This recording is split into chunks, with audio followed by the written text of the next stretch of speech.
Hello everybody and welcome to Wild Ginger Running. Today's a little bit different. We're here with Natalie Hawkrigg. Very exciting chat. Hi Natalie, how are you? Hi Claire. She is the first woman to complete a winter FrogMan round. She's also the existing ladies record holder for the summer round. And Natalie and her friend Clare Regan are also the creators and the first people to complete the FrogMan round, which is the famous Bob Graham round plus 4 swims. So welcome Natalie, thank you so much for taking the time to chat to us. How are you doing today? I'm very well, thank you, Claire. Yeah, I'm doing well. It's a bit of a miserable day, and I've got the kids home from half-term break, so it's a bit chaotic, but I'm good, thank you. Yeah, we might Yeah, see one of them walking around through the yeah, background, but it's all good, it's fine. Well, congratulations on the Winter Frog Graham thank record you. that you did in December.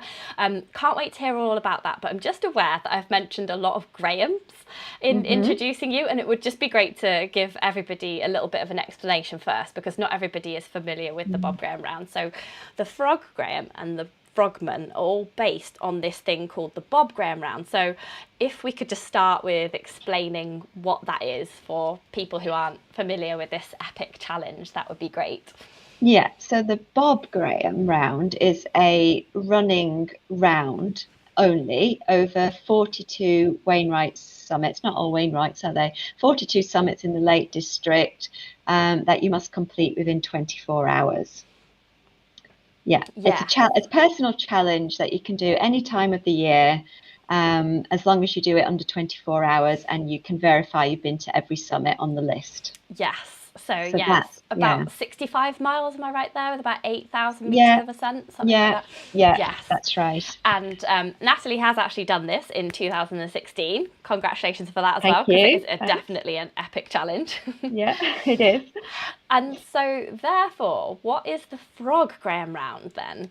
Yeah. So the Frog Graham round is 18 summits and 4 swims in the Lake District, in a complete round. So you run, swim, run, swim, run, swim until you get back to the Moot Hall. So it's similar to a Bob Graham, if you like, but it's got the swimming elements and it is considerably shorter, at just under 40 miles and considerable less ascent. But of course, it's got the 4 swims in it as well. Yeah. Yeah, Yeah. it's about 4,800 meters of ascent. I Mm, saw online.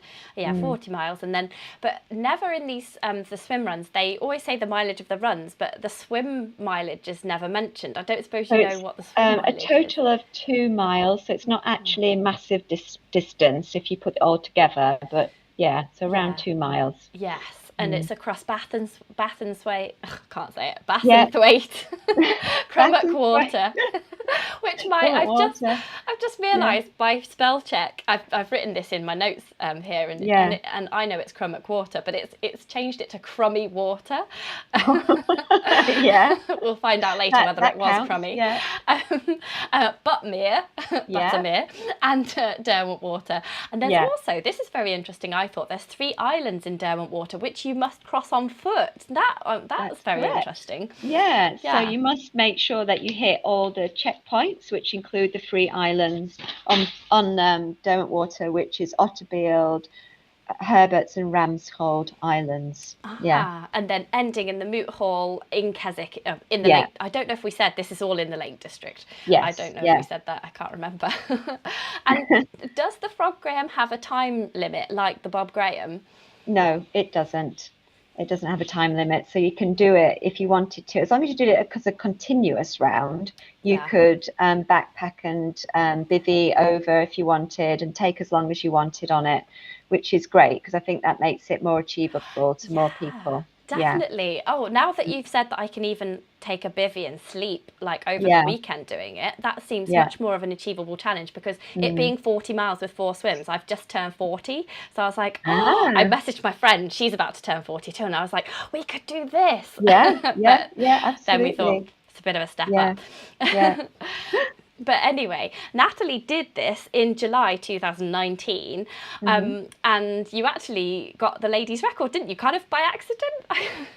By accident. I had absolutely no idea what the fastest time was. And part of the reason for that is that the Frog Graham clearly sets its ethos on completion and not on times. So there is a marker on the roll of honour of the fastest times, but there is no focus on that and no mention of records, if you like. Yeah. So so I set off just to do the best continuous round for me, in what felt comfortable and what I was going to be pleased with. And when I got to the end, I was completely oblivious to the fact that it was so fast, and that it had, if you want to talk about fastest times records, that it was faster than the current woman. And actually I calculated it at 14 hours something, but when we did the maths, it was 13 hours. 19.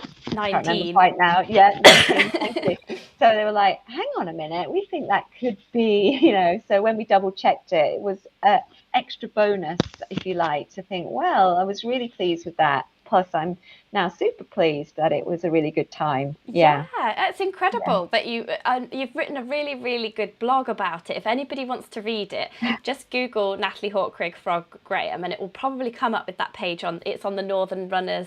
Northern Fell Running Club. Yeah, Northern Fell Runners Club page, and there's lots of really fun blogs in there from people who have done races, but Natalie's blog is really good. And yeah, there were some interesting things that you said at the end, which I'm gonna just read in a minute, but first of all, I think it's really important to say as well that only about 152 people have completed the Frog Graham, either in winter or in the summer. Are you looking for it to become more popular, or are you wanting to keep it quite small? Because there is the issues around biosecurity, isn't there, that I know you were really keen to promote on your blog. Yeah.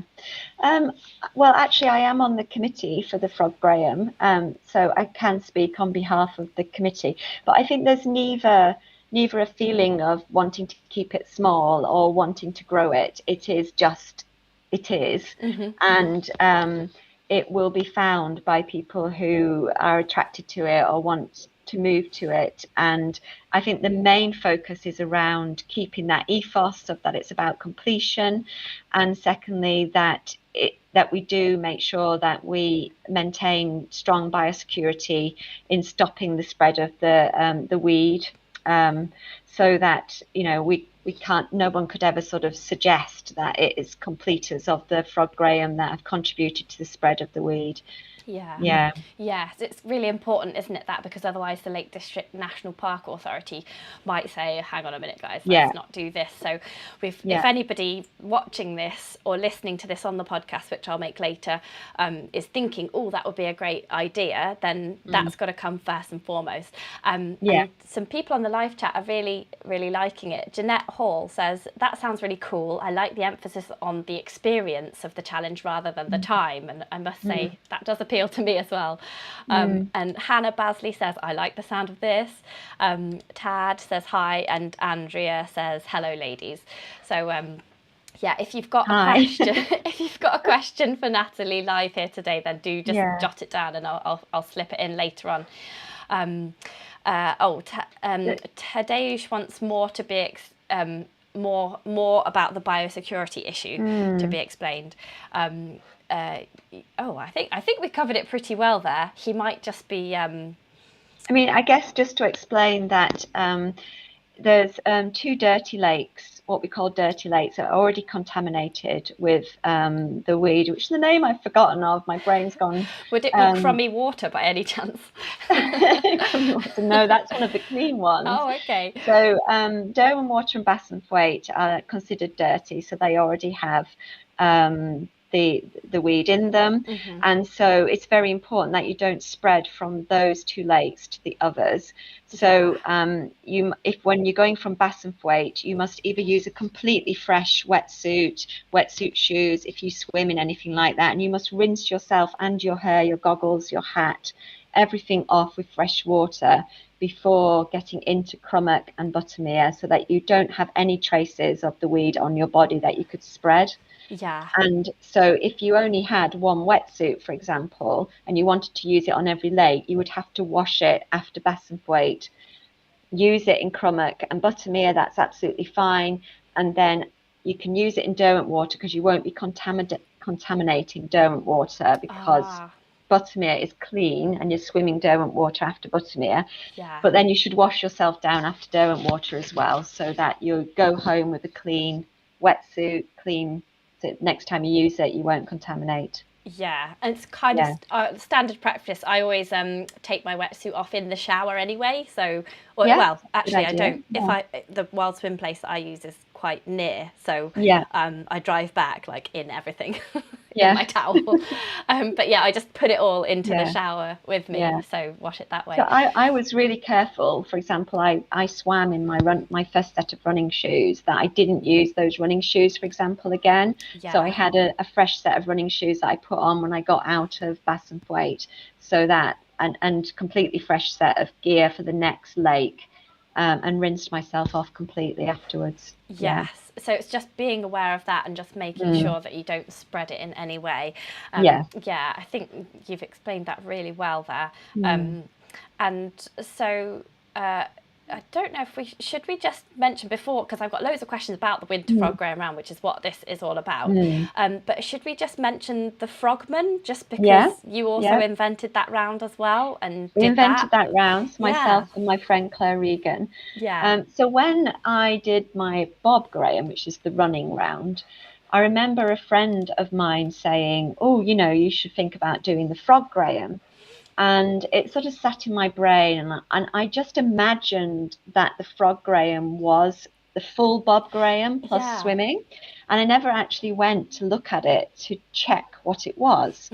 And then it was a couple of years later, I picked up my swimming again, and I thought, I'll have a go at that Frog Graham. And I eventually got to the website, and I went, oh, it's only 18 summits, and only 40 miles. And you know, and actually that's not as bad as I thought. It's not what I thought it was. So in my head, I just imagined the Frog Graham was the complete Bob Graham plus swimming.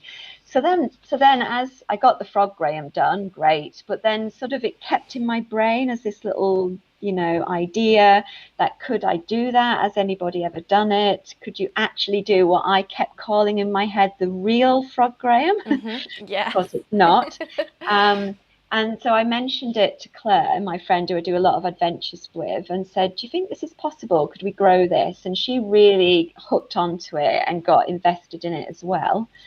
And that was where it was born from, and we eventually got it done. But that's a long story to tell you about as well. But and you only did that recently as well, didn't you? 2 years ago in August. 2 years ago, It's 39 hours and 40 minutes. That's amazing. So you don't have to do the Bob Graham within the 24 hours, do you? No, you don't. Good. No. That's my kind of Bob Graham. So the FrogMan, again, the emphasis on completion. There is a website about it, the FrogMan round, and of course you're covering all the summits that are in a Bob Graham, but you're not going to be ratified for having done a Bob Graham either. We can't be saying that we've done a Bob Graham. It's the FrogMan round, but you are going over every summit of that's included on a Bob Graham. So it's all very confusing, isn't it? I think that the FrogMan should be called the Frog Graham, and they should swap. The Frog Graham should be the FrogMan, or the Frog. I guess Frog lady, Frog person. Ironman, in that Ironman tends to be your longest distance swim run challenges. So FrogMan came from that idea. And then the other thing to explain, that the 4 lakes on the FrogMan are different to the Frog Graham. So they are Bassenthwaite, Buttermere, Wasswater, and Derwent water. So you don't go over Crummock or water in that one. Yes, but that's right next to Buttermere, so that's fine.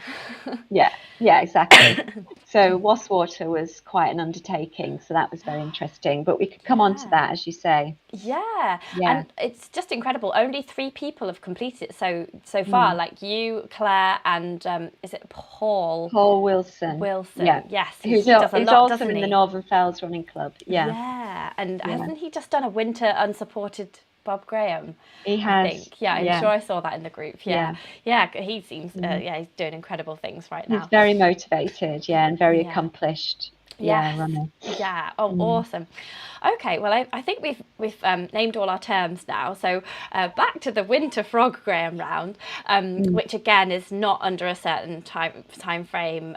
But weather condition wise, do you have to wait for a certain month or a certain type of weather conditions, like in the Bob Graham? So the rules are the same as the Bob Graham in that winter is classified from the beginning of December to the end of February. So that you would have to do it in that time frame. But you don't have to wait for snow on the ground, for example, or anything ice, like that. Breaking the ice to get in. All right. Or just skating across the lake. Yeah. Yeah. No, we're not endorsing that, just FYI. No, definitely not. No. So now we know what everything is. Let's wind it all back, because it would be great to find out more about your sporting history. I know this because I read your blog, but for everybody who doesn't, when did you get into running and swimming, and have you always combined them together in this way? No, I would say I haven't. Definitely not. I got into running. Well, I've always done running ever since I was a young. At university, I guess I started running. And then that progressed onto the Fells when I moved to live where I live now, which is on the edge of the Northern Fells in the Lake District. Wonderful. So that sort of progressed, and running up and down my local fells got me into it and then I moved into fell racing. And swimming, I did swim for my university when I was at university, and was an avid swimmer all through my, I work as a doctor, and at the hospital that I used to work in, they had this Olympic-sized pool, so I would go before work and swim, and carried on my sort of university swimming, if you like. So I've always been a swimmer, and then moved into running. And I can't really tell you. I think probably the Frog Graham was when I combined them the first time. I'm not a triathlete. I'm not a duathlete or anything like that. I classify myself as a fell runner. Yeah. Who is a good and competent and strong swimmer. But actually that was the first time that I combined the two. And I've always enjoyed wild swimming, which is very popular now, especially among swimming of my age. I'm very 50. I've always enjoyed a cold dip all through the seasons. So Frog Graham was when it all started, I guess. Yeah, and I'm sure in your blog it said that you had a calf injury after orienteering, and then you thought, oh, I'll do some swimming whilst it heals, and then you were like, Frog Graham. Yeah, swimming up and down, going, what can I do with this? How can I make this into a positive experience? And the Frog Graham sort of like, right, time to do it. Yeah, time to do it. Oh, it's not the Bob Graham. Oh, but actually that's makes it easier. And then I'm sure you mentioned this amazing film of Dan Duxbury's attempt, his successful completion of the Frog Graham, which I have actually linked to in either the podcast show notes or the film description below if anybody wants to have a look at more about what the Frog Graham entails. So you did the summer Frog Graham, accidentally getting the record, and at the end of your really super blog that I'll also link to below if you're all right with that, you say the biggest relief of getting the frog done was that now I could stop obsessing about wind speeds and lake temperatures, but I will miss those lake swims as winter takes its icy grip. My deepest respect to those who have done the round in winter. So there was a little clue there, or like all those years ago. So that was like 3 years prior, like 2019, wasn't it, in the summer? So how did you get into the winter swimming? Because I mean, I do a lot of outdoor, like wild swimming, and in winter it's a totally different ball game, isn't it? Yeah. Well, during lockdown, I work as a GP, so it's quite a stressful time, but I was really lucky to live where I live on the Fells and close to rivers and tarns and whatever. I think for everybody, one of the saviours was getting out, wasn't it, when you could. get out of lockdown and immerse yourself in nature and so on. And because my work was so stressful, I became quite obsessive with getting out, and I started getting into cold water immersion. And I remember, right, I'm going to set myself a challenge of doing this 100 days in a row. Wow. Which started in January. So that went right through some very, very cold, wintry. Wow. Yeah. So I wouldn't always swim. I'm not going to pretend I would swim with my head in, front crawl. Some of them were just icy dips. Mm-hmm. And you learn a new way of like dealing with the cold.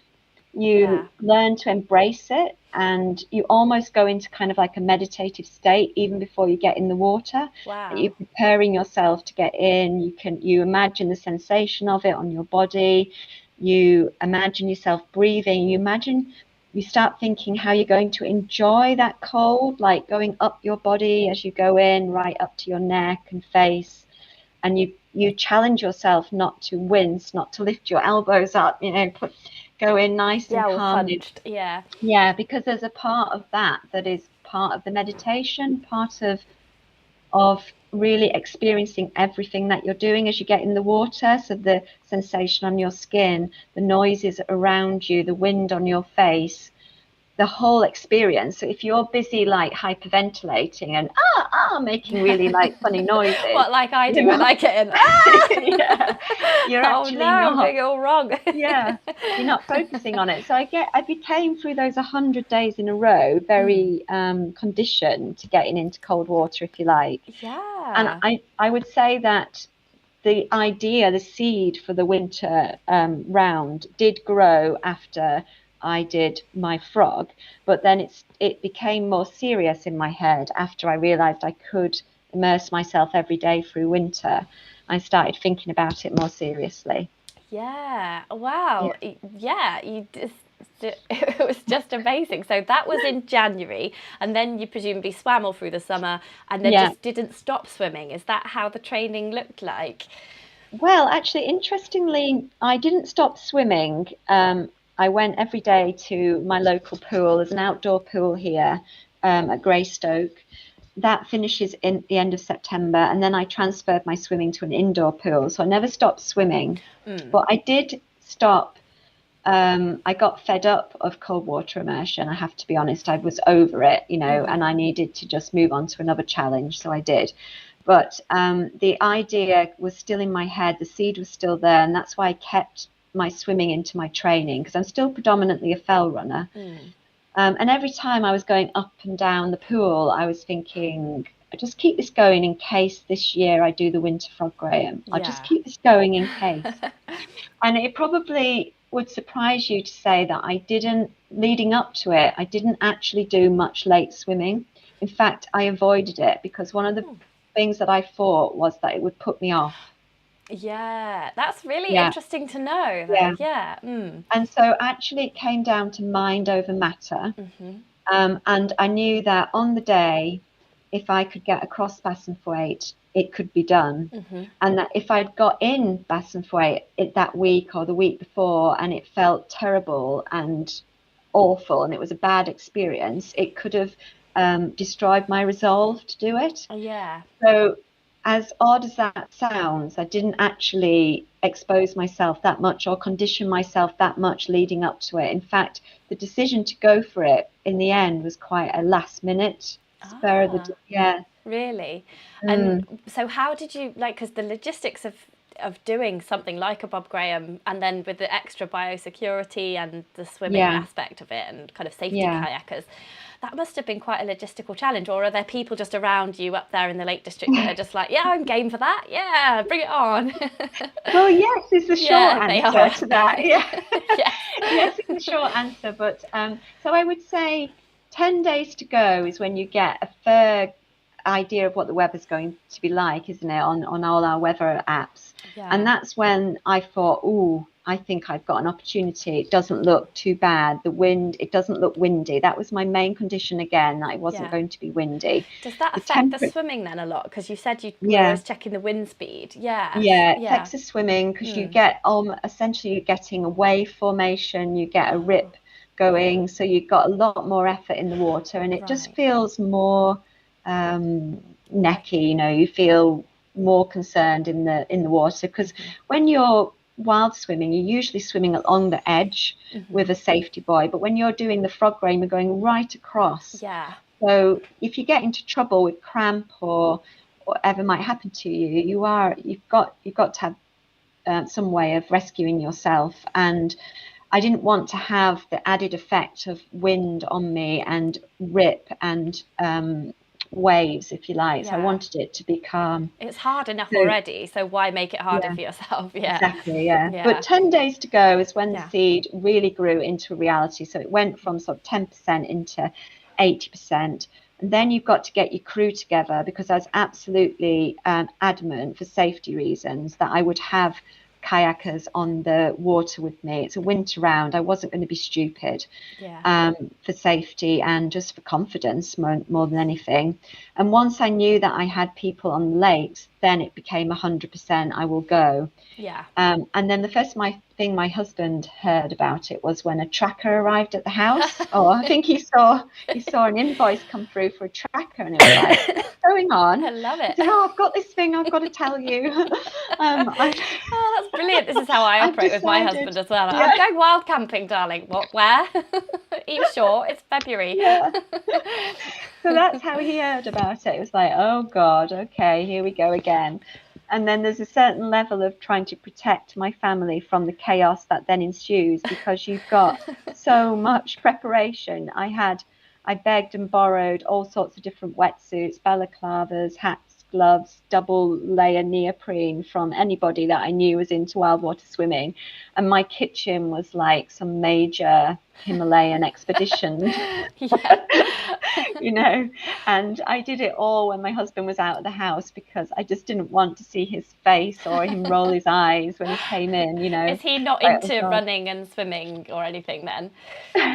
He's into running, but not into such mad exploits as that. Yeah.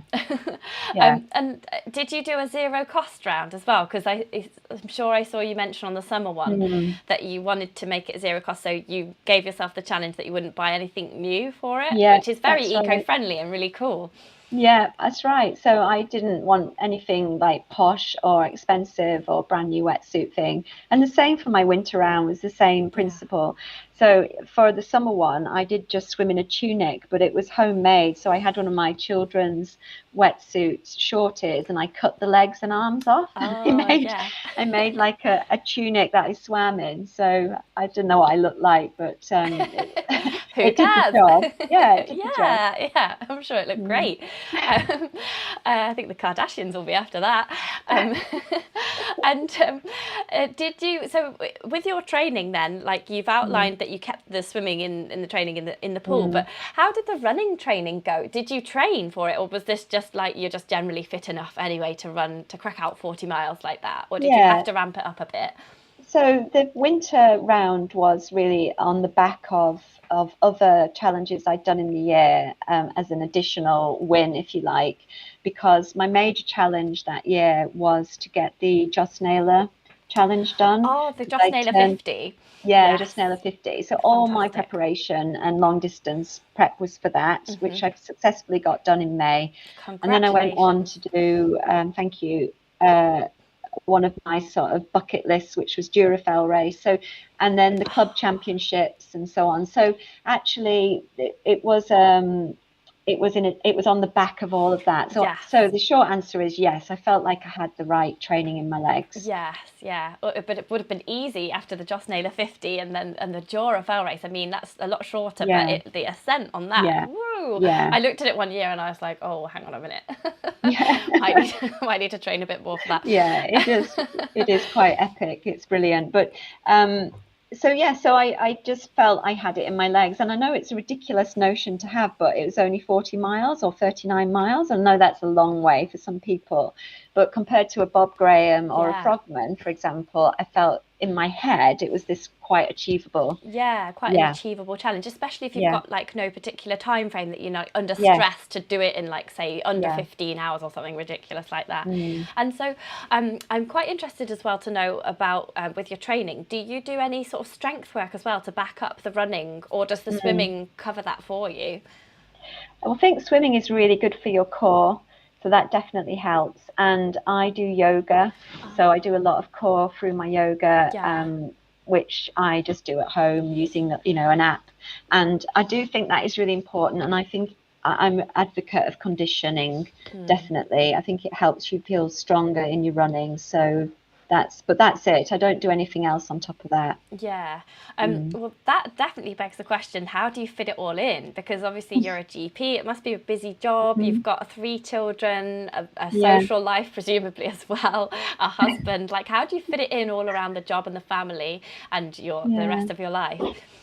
Well, I've got a really brilliant husband who basically does all my home admin and life. And so if he wasn't here, there's no way I would fit it in. And then I think it is about just finding those little moments and making it happen. I think we can have blocks, can't we, that we say, oh, there's no time for that, or I couldn't do it. But actually, if you just stretch yourself for a short period, whilst it is manic and it is stressful, you can actually get it in.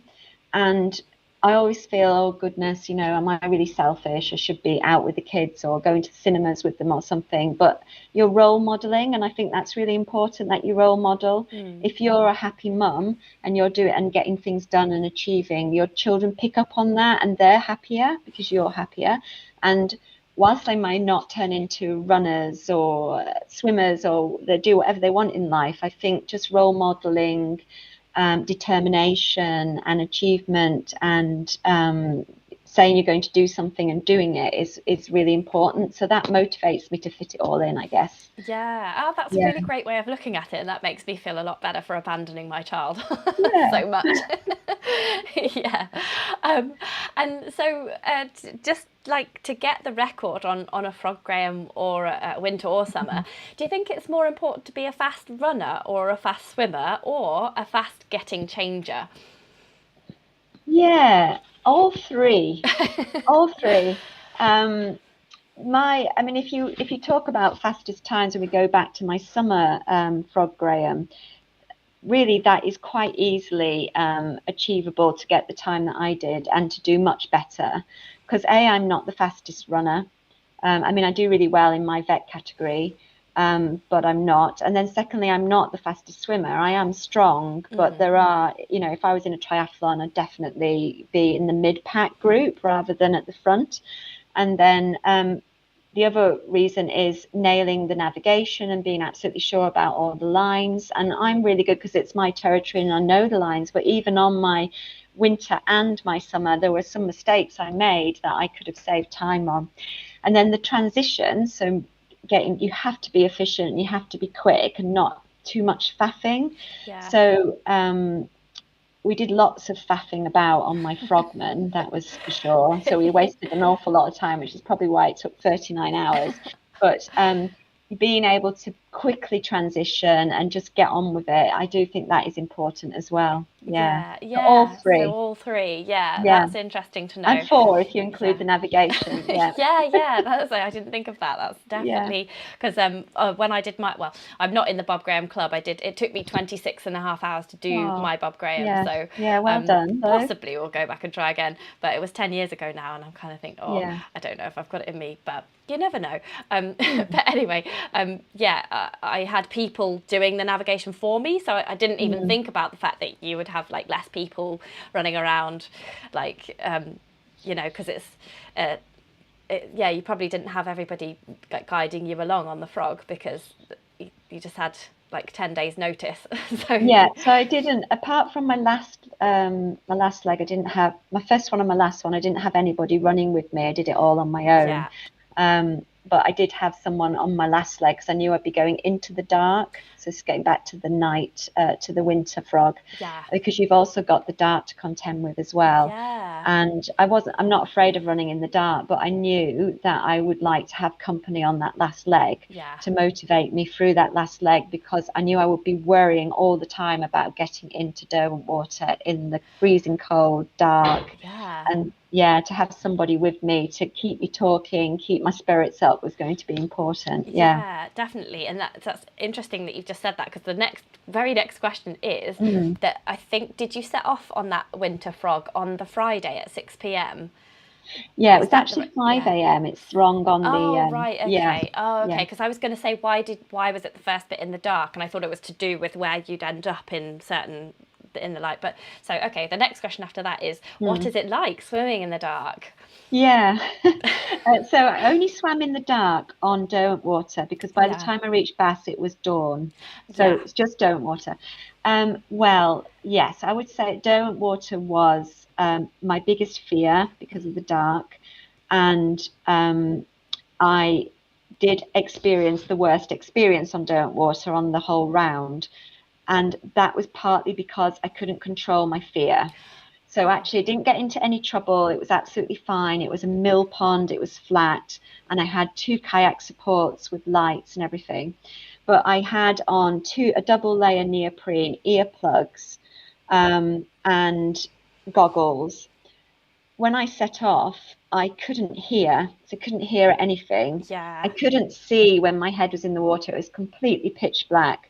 And I was tired by this stage. So I'd been running and swimming for around 13-14 hours. So swimming across Derwent Water. And then the other thing is, every time I lifted my head up, my goggles kept leaking with water, which was a real pain. So I also was blind from that, as well as the dark. Yeah. So the whole thing was quite an epic. And you were actually going towards a very small torchlight that my supporters had left on the island. Yeah. And the light just never seemed to be getting any closer. It's like, oh my goodness, it's not, you'd come up and check and it was still miles away, and it never seemed to be getting closer. And I couldn't hear my supporters shouting, go left, because I tended to keep pulling stronger with my right arm. Yeah. So the whole experience. So by the time I got to the second island, I was starting to hyperventilate, and there was an element of panic in me. And I did manage the whole swim, the 3 islands and across, without any incident. But I think my kayak support was starting to be concerned, because I was hyperventilating and shouting very loudly, where is the, when are we there? Where's everyone? I'm like, what? Because I couldn't hear. So I think they were very relieved when I got to the other side. Yeah. And they did say that I was starting to talk gibberish as well. Ooh, yeah. And I don't remember talking gibberish. I remember my balaclava kept going into my mouth and stopping the way I was talking. But it could well be that I was very cold and starting to be a little bit gibberish by that stage. Yeah. And then you just have to run from Derwent Water to the Moot Hall then? Moot Hall, right? yeah. Oh, thank goodness. So you're kind of like, if that had maybe been the first experience, you might have canned it, but you're like, I'm so close, I've got to do this. Yeah. Shut up, fear. I know. So I thought I was so keen to get out and finish it. I thought I was going to well up and burst into tears just with the relief of making it across safely. But actually I didn't. It was interesting. I did feel like I was going to. I just got on with the job in hand of stripping off and so on. And on the run towards Derwent Water, before I got in, I did ask my friend Julie Carter, who was running with me. I said, I expressed my fear and said, I'm really worried about the swim. And she talked it out with me. She broke it down into stages, just like you do with any challenge. Let's just take one island at a time. And then when I got changed on the shore before I got in, I had my thickest wetsuit, which is this Patagonia Worth surf wetsuit to put on, and it's really hard to get on. And one of the things that helps is hair conditioner, watered down. Yeah. And Julie's friend Ed Gamble was there, and he was helping me put the wetsuit on. He was spraying this white hair conditioner all over me, and honestly, it was like a scene out of some kind of dominatrix sex. Oh no, they're going to ban this video from YouTube now that we've used the word dominatrix sex on it. Oh my goodness. And he was behind me trying to pull these things up my legs, and there was this white squirty semen looking stuff everywhere. So you know, hilarious. So actually it did break it. Like, we were all laughing like so much that broke the by tension. the time I was ready to get in the water, I'd forgotten my fear, and on I went. But I still panicked.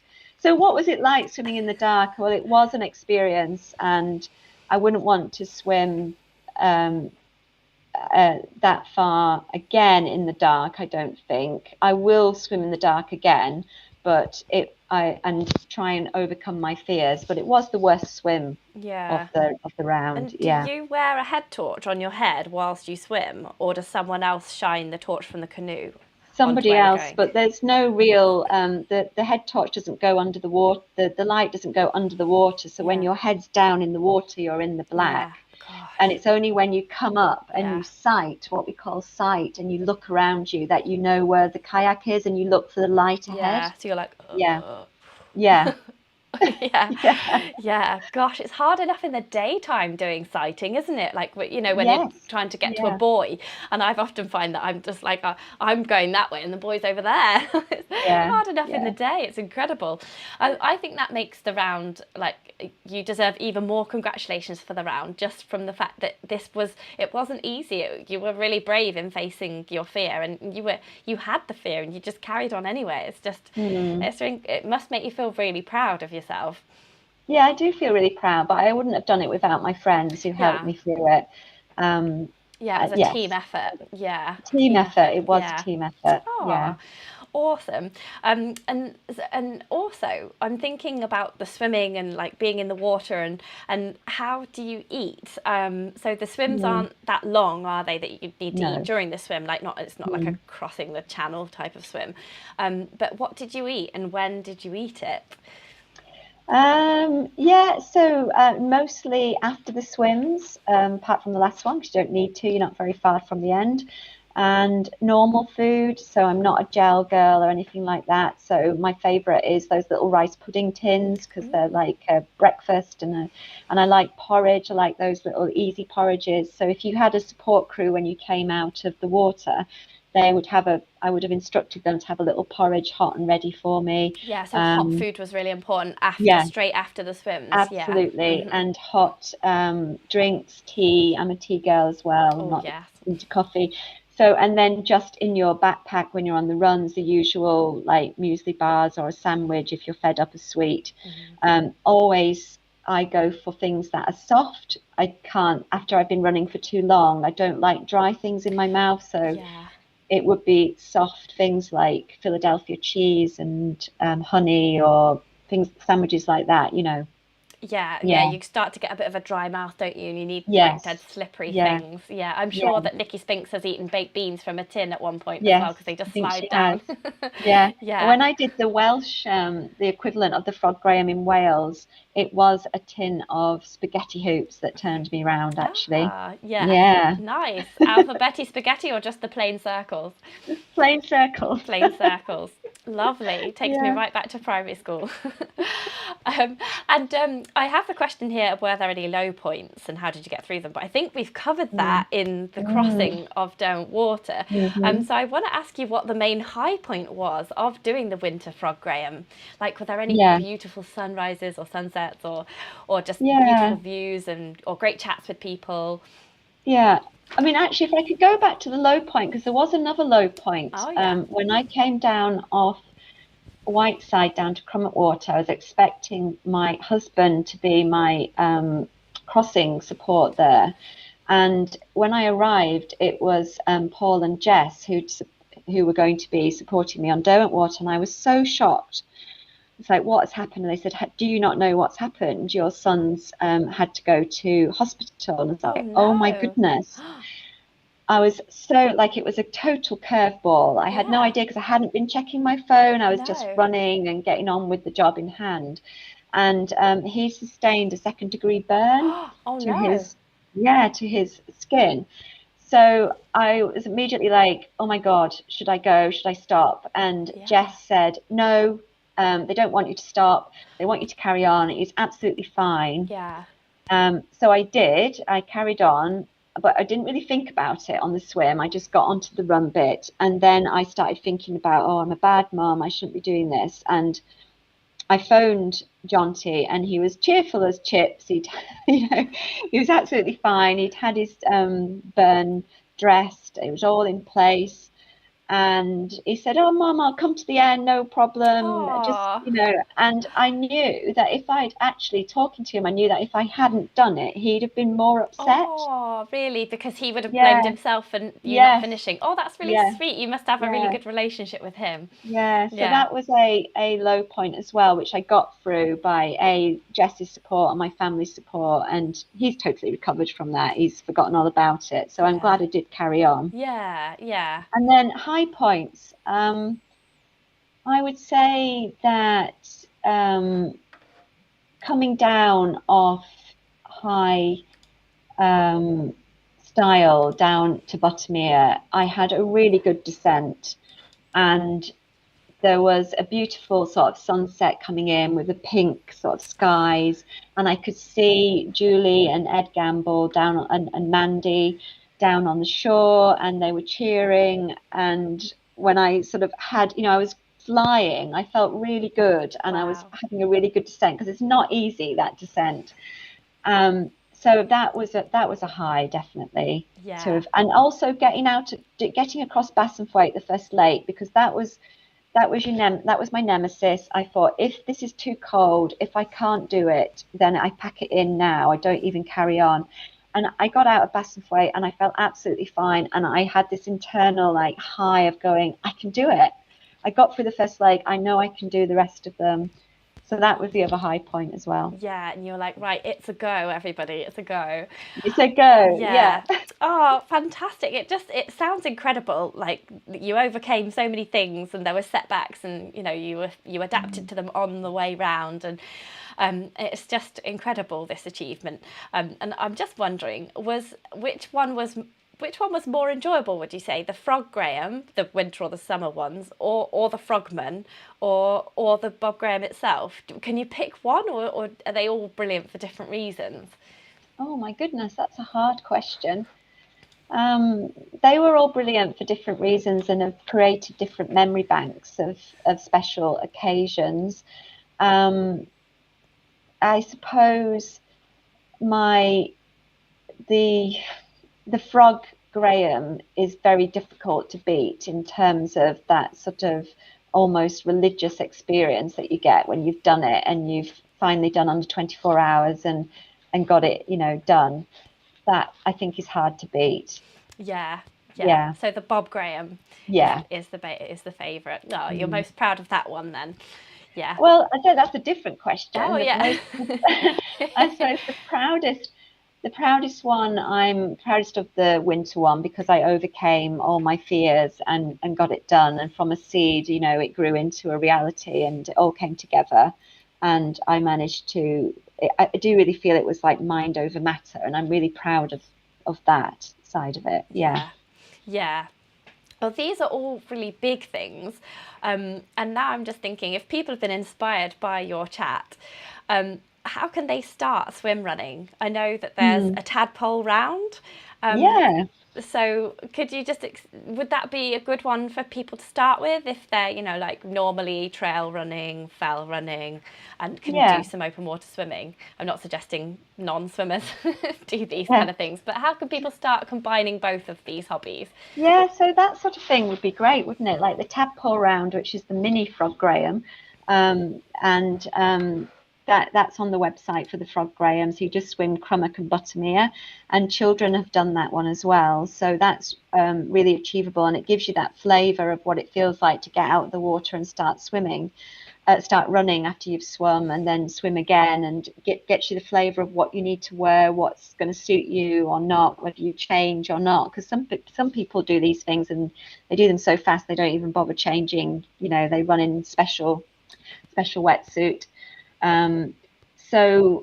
So that, and then there's another little one called the pocket frog, which starts from the pocket in Keswick, and you run from the pocket round Derwent Water, and then you swim across the same route as the Frog Graham across the islands, then back to the pocket. So there's that. That sounds but good. You could just do any run and take a little pack and include swim, as long as you feel comfortable and safe. Yeah. To close a loop. Do you see what I mean? So there's all kinds of things you could do, make up your own adventures. I've often wanted. There's Rutland Water's just behind me. This is where I live, and you see there's a peninsula just there. I've often thought you could run around the peninsula and then like run across, and I live there, so I could run there, swim across to the peninsula, and then run around back. But I don't think you're allowed because it's a reservoir. Oh yes, I could get tricky, special permission maybe. But there's various rivers that we all swim in around here, so I could do something on the Dean maybe. But yeah, that sounds great. I might do the tadpole round one day, or the pocket frog. What I would say is don't do the FrogMan as your first ever swim run.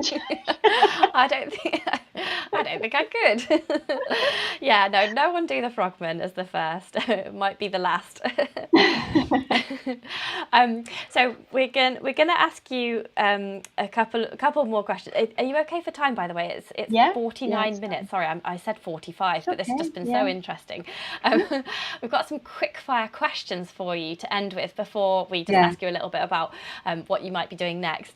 So the quick fire questions. Right, post run, beer or wine? Beer. I saw you. I saw a picture of you with a beer. Let me just. Is it okay if I pop it up on the screen? Yeah, now? sure. Yeah. There's a picture of you at the end with a huge pint of beer after the Frog Graham round, with a lovely big bobble hat on, and a Petzl now. Is that a Petzl now? Looks like a Petzl. That's a Petzl now. Yeah. Yeah. To a head torch for anyone who doesn't know. We've got 4 of those. I really rate them. Yeah, they're really good. Very expensive though. Yes. Yeah. Don't drop those in the lake. Cake or pie? This is also post run. Cake. Yeah. You answered this already, but real food or gels?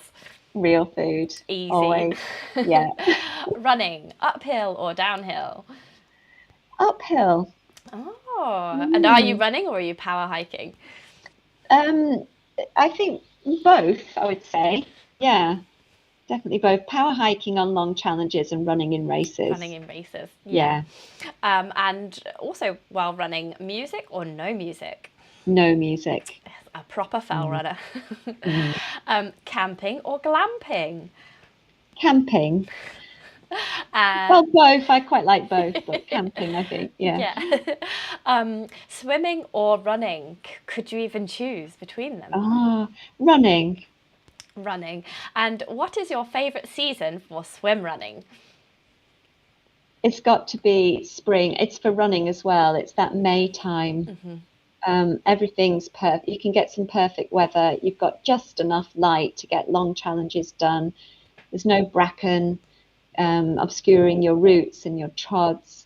The light is often amazing, sunsets and sunrises, and you can get days without wind. And the temperature of the water is just coming up, though it's still a bit on the chilly side. Yeah, but you warm up when you're running. Oh, that does sound. You're making it sound so ideal. I want to go out right now and dip in some water. And so those are all the quickfire questions. So it just leaves me to ask you. I was asking you earlier about the fact, we were talking earlier about the fact that the Bob Graham, the running event in winter, there's only about 4 women to have done it. So I just wondered if that would interest you in the future. Well, I wouldn't say no to it, but although I have done 2 Frog Grahams now, I do like to move on to different challenges. Not that interested in repeating something for the sake of doing it anti-clockwise or or whatever. And the winter, I do go running in winter all the time. So just running the Bob Graham in winter wouldn't feel like there's enough that I need to get over in terms of my fear factors or challenges, if you like. So not that interested, but I wouldn't rule it out. Yeah. So you need a winter frogman. How about that? The Bob A Graham winter and a swim. frogman, yeah. So again, I would never say no to that, but it's definitely not on my radar to do. The frogman was epic and exhausting. Really pleased to have got it done, but it probably was too long. I think I learned that I like things to be less than 24 hours. Yeah. Yes. Yeah. I know what you mean. Yeah. Kind of Yeah. 12 hours ish is Yes, good. Yeah. and also because the impact on the rest of your life and your family and other things, it's getting into a different realm, I would say. Yeah, yeah, Yeah. yeah. See what you mean there. So with that in mind, is there anything that you are doing next that you can tell us about, like any running races that you've got signed up for this Yeah. coming year? Well, I've got lots of sort of ideas for this year. So my friend and I are probably going to do the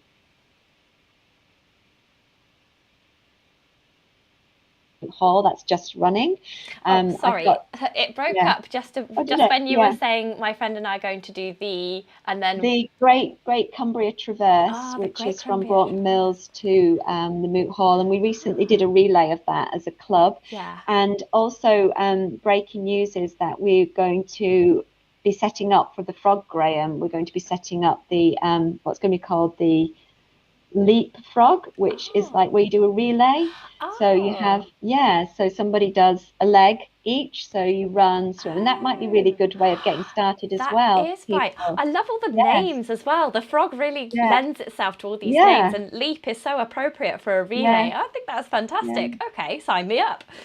Yeah, because it's just great because you get to be with your friends and have the experience together, and you don't have to do the whole lot. You can Yeah. just do it, but do it as a relay. Is it going to Yeah. be an event?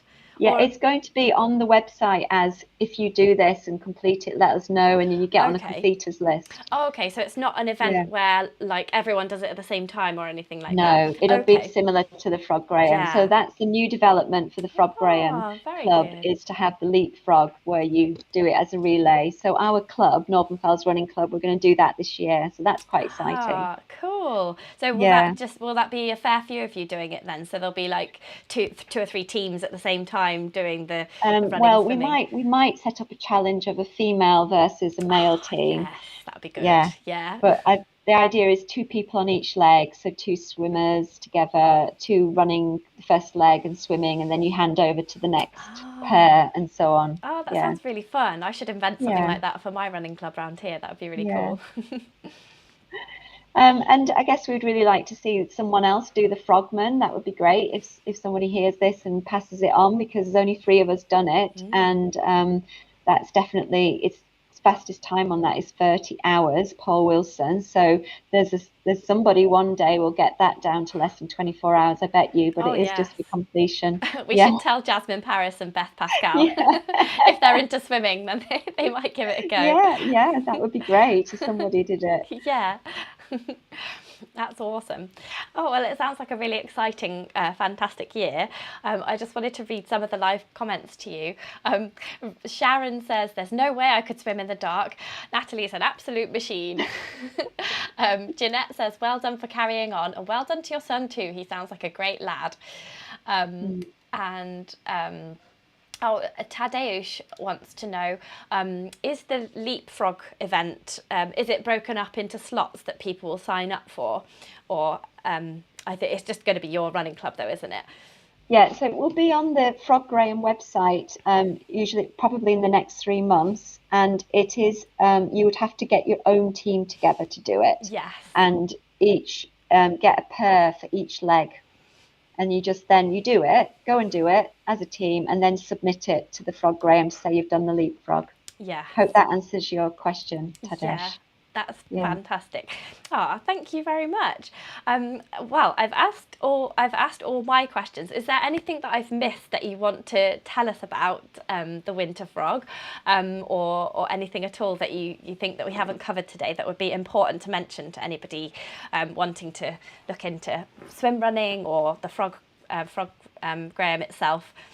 Or the frogman. Well, just to say again that I was really grateful to my group of loyal friends and willing people who came out to help achieve that. So there's always a team effort behind epic things like that. So thank you. And then secondly, just to say to anybody, if you do ever do any winter swimming in open water, to put your safety first, and know what your limits are, and make sure you have a rescue plan.